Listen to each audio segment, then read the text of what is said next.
शुरू में से करो। साथियों, आज हम एसएससी ऑफिस गए थे, तो हमारी कुछ मांगे थी जो हमें एसएससी तक पहुंचानी थी। तो उससे रिलेटेड चेयरमैन सर से मीटिंग हुई, जिसमें अभिनय शर्मा सर गए थे और उनके साथ 2 स्टूडेंट्स गए थे।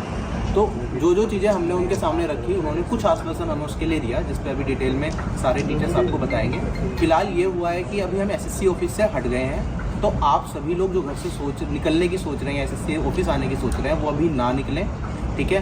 क्योंकि काफ़ी हद तक चीज़ें उन्होंने हमारी मानी है, लेकिन ये सारा मौखिक रूप से है, और जब तक क्लियरिटी नहीं आएगी, जब तक वो रिटर्न में कुछ नहीं देंगे, तो चीज़ें क्लियर कुछ भी नहीं है। तो इसके फॉलोअप के लिए फिर हम एसएससी ऑफिस में दोबारा जाके मिलेंगे। और अभी हम टीचर्स भी, स्टूडेंट्स जा चुके हैं, लेकिन हम सब बैठे हैं कि आगे किस तरीके से चीज़ों को लेके जाएं आगे के डिस्कशन के लिए। बाकी प्रशांत सर थोड़ा आगे बताएंगे। देखो, बहुत सारी चीज़ें हैं और बहुत सारी डिमांड्स थी, जिनमें से कुछ हद तक चीज़ें ऐसा आश्वासन ही नहीं देख के लगा भी कि काफ़ी सारे बदलाव होने की संभावना है, जो कि आप आगे देखोगे भी। लेकिन क्योंकि अब तक हमारे पास कुछ रिटर्न में नहीं है, तो हम इस चीज़ को लेकर ना श्योर नहीं हो सकते और जाके घर पे सो नहीं सकते कि भाई अब तो सब कुछ सही हो गया। 2025 का जो एग्ज़ाम है वो भी काफ़ी ज़्यादा दूर नहीं है। हालांकि एसएससी की तरफ से कहा गया है कि वो भी डिलेड रहेगा, नोटिफिकेशन बाद में आएगा।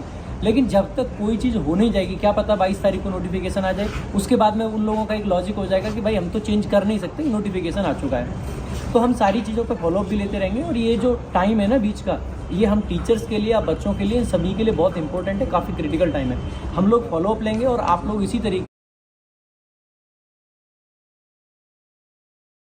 से लगातार सपोर्ट भी करते रहना, बिकॉज हो सकता है किसी भी टाइम पे हमें आपके सपोर्ट की ज़रूरत हो। अगर हमें यहाँ दोबारा बैठने के लिए आना पड़ेगा, तो हम लोग वो भी करेंगे। जो संभव प्रयास होगा वो सब करेंगे। लेकिन जिन रिफॉर्म्स की हमने चर्चा करी, चाहे वो डीबी वाला पॉइंट हो गया, चाहे वो आपका जो नॉर्मलाइजेशन वाला पॉइंट है, सिंगल शिफ्ट वाला पॉइंट है, हर एक पॉइंट को हम मनवा के ही मानेंगे, मतलब मनवा के ही मानेंगे। बस आज के लिए अभी है कि पॉजिटिव एक अच्छी शुरुआत हो गई है। लेकिन अभी जो बच्चे निकल रहे हैं वो भी ना निकले। अब मतलब घर से ना निकले। बस पॉजिटिव इतना है कि वर्बली हुआ है, रिटर्न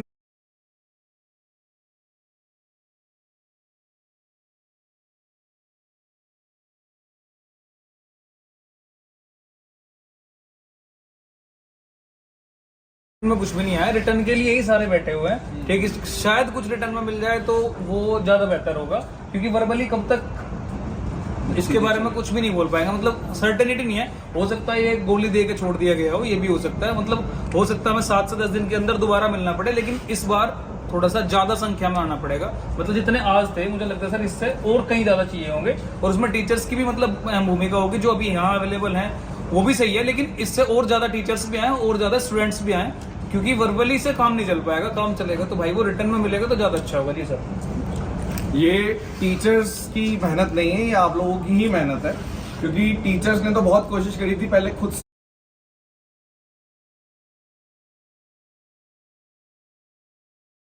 से मिलने की, वो नहीं मिले बिल्कुल भी हम सबसे, किसी से भी। लेकिन जब उन्होंने देखा कि स्टूडेंट एक बहुत भारी मात्रा में आ गए हैं, तो वो मिले। तो आगे भी अगर कोई भी बात होगी तो वो सिर्फ टीचर से बात नहीं करेंगे, वो स्टूडेंट्स के थ्रू ही बात करेंगे, ठीक है? इस चीज का आप ध्यान रखिए।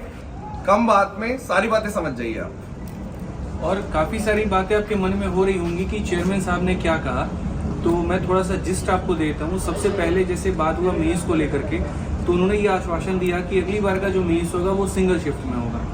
दूसरी बात, उन्होंने जब हमने से पूछा कि क्वेश्चन के लेवल के ऊपर में आप क्या काम करेंगे, तो खुद भी ये बात बोले कि हम शर्मिंदा इस बात को लेकर के हैं कि अलग अलग पेपर हो रहे हैं, लेकिन उनका लेवल नहीं सेट कर पा रहे हैं। तीसरा, रॉन्ग क्वेश्चंस के ऊपर में भी बात हुआ। उसके बाद में और भी काफ़ी सारे मुद्दे थे जिसके ऊपर में बात हुआ, लेकिन फिर से जैसे सारे शिक्षकों ने कहा कि ये जो बात हुई वो एक वर्बल बात हुआ, ओरल बात हुआ, उसको रिटर्न में कहीं पर भी उन्होंने नहीं दिया है। लेकिन हम लोग भी मेरे भाई बहुत ठेठ हैं और हम इसको रिटर्न में लेकर के रहेंगे, जिसके लिए अगले 1 हफ्ते के अंदर में हम सारे टीचर्स एग्री है ना? सारे के सारे लोग एग्री हैं और 1 हफ्ते के बाद में वापस से चेयरमैन साहब से मीटिंग करेंगे और इसको हम लोग पूरी तरीके से एग्जीक्यूट कराने की कोशिश करेंगे। लेकिन उसमें जैसे भाई ने कहा एक बात यहाँ पर कि ये जीत हुई है तो आप लोगों की वजह से, और एक अधूरी जीत है, इसको फिर से पूरा किया जाएगा और उस समय आपकी संख्या की कई गुना ज्यादा आवश्यकता पड़ेगी, ताकि एसएससी में एक परमानेंट रिफॉर्म लेकर के आया जा सके। तो सहयोग बहुत चाहिए होगा। जो टीचर्स नहीं आए वो भी, जो स्टूडेंट्स नहीं आए वो भी। और जो एसएससी ने आश्वासन दिए हैं वो एसएससी को पूरा करना होगा और रिटर्न फॉर्मेट में भी करना होगा, रिफॉर्म्स करके भी दिखाने होंगे, है ना। अदरवाइज हम लोग दोबारा से मिलने के लिए इस एक हफ्ते के अंदर अंदर अपॉइंटमेंट ले लेंगे और तब हम रिटर्न में लेकर के जाएंगे, और फिर भी रिटर्न में नहीं दिया तो फिर से प्रोटेस्ट शुरू होगा।